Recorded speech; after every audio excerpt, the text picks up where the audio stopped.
G'day, Ziggy D here, and the data mining continues. Sometime over the last 12 hours, a bunch of info on new skills and balance changes to existing skills was uncovered, and this also includes a lot of skills for the Crusader. But in this video, I just want to talk about the Demon Hunter new skills, and also maybe just a few of the balance changes overall. But if you want to check out some discussion on the Barbarian skill changes and how they'll affect things like Whirlwind Barbarians, I highly recommend you check out Moldren's recent video, which I will link in the description below, and I'll also link the full Datamined info on all of these skills for you guys to peruse, because there's a lot of different balance changes in there, and some of which are pretty interesting. But I want you guys to keep in mind for this video that all of this stuff is not even in alpha yet, and all of it is likely to change, but it still gives us a good indication of where Blizzard is trying to head with each of these skills. So, let's just make sure I've actually got my notes here for what skills are coming. And first up, we have 3 new passives for the Demon Hunter. There's 3 new passives and 1 new skill so far. I'm hoping they add more because these aren't too interesting, and maybe I'll probably give 2 of them a little bit of a try, but overall not too interesting, but I hope they add some more, and they may well do so. But let's take a look at the passives first. I can't bring them up in the passives menu because they're not in the game yet. But first up, we have Single Out, which gives gain 20% critical hit chance against enemies who are more than 20 yards away from other enemies. Pretty niche sounding, huh? So basically this is going to work against bosses and in PvP. It's not really going to work in PvE. You're going to have to kill everything else around a mob for it to become effective, and that's just not helpful. However, that said, there is new challenge modes coming, and some of those might involve hunting down certain specific mobs that are by themselves, perhaps. Maybe, I don't know, maybe it's just a PvP passive, but overall probably not too useful. The next passive is Awareness, which gain 4% dodge chance every second. This bonus is reset 1 second after you successfully dodge an attack. Now, this sounds an awful lot like Sharpshooter. Gain 3% crit chance every second, and this bonus is reset 1 second after you successfully critically hit. Sharpshooter is more popular than it should be because it boosts your sheep DPS by quite a lot.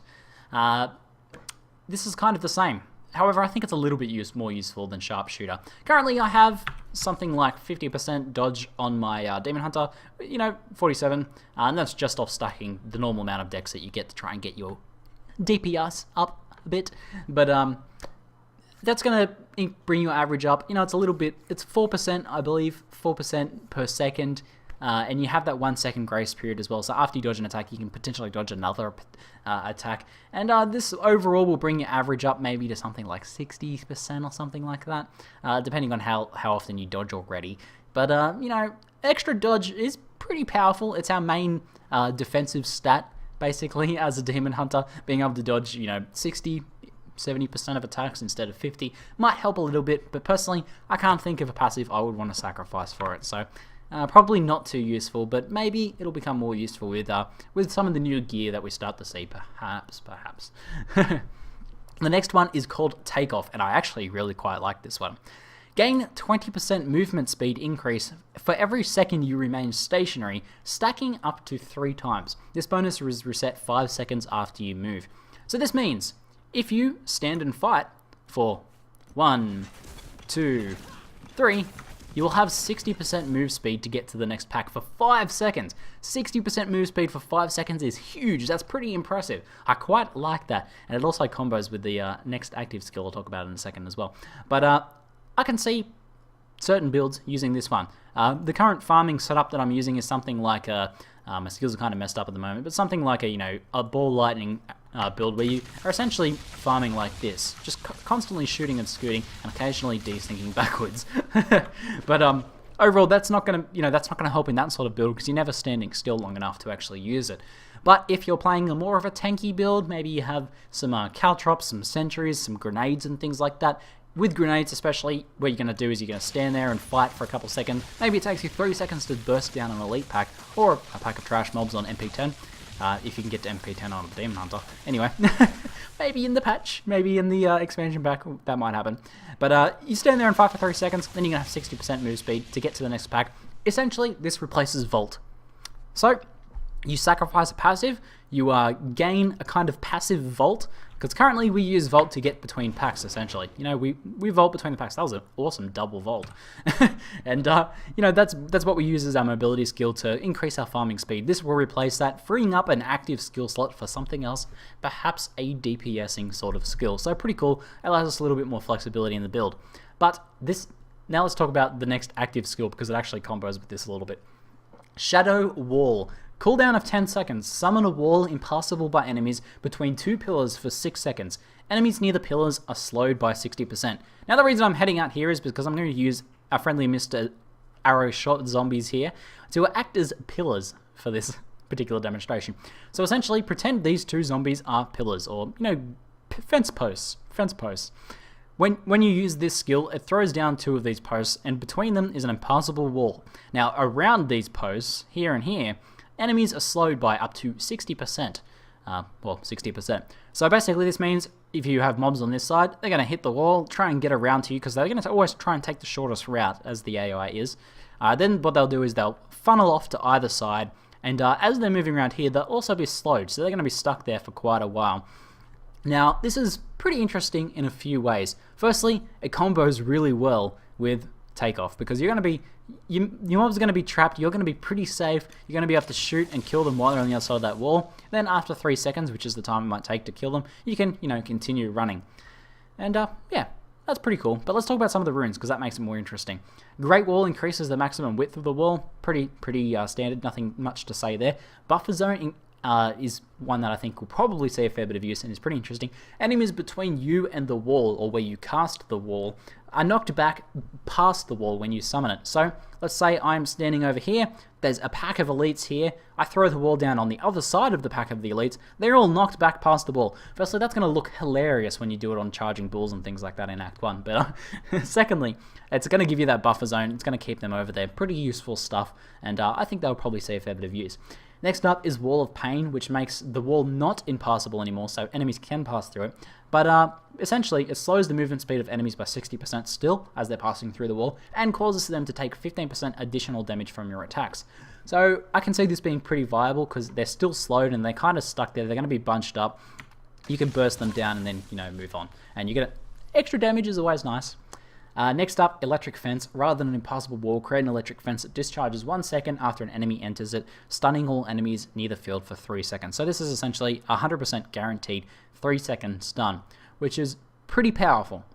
But you're not really going to use this like you normally use the skill. I'm not going to place this here to prevent mobs from reaching me, because the first mob's going to get into it, stun it, and probably half the pack's not even going to get stunned. But what you are going to do is throw this down on a rare, throw this down on an elite pack, actually throw it on top of them, and then they will get stunned, and you get a guaranteed 100% 3-second stun, which is really powerful, and I can see it being used that just as a skill you throw down on top of them, which kind of seems to go against the design, the aesthetic design of the skill that I imagine, but still, should be still pretty useful. And then the final one, combos really well with Takeoff.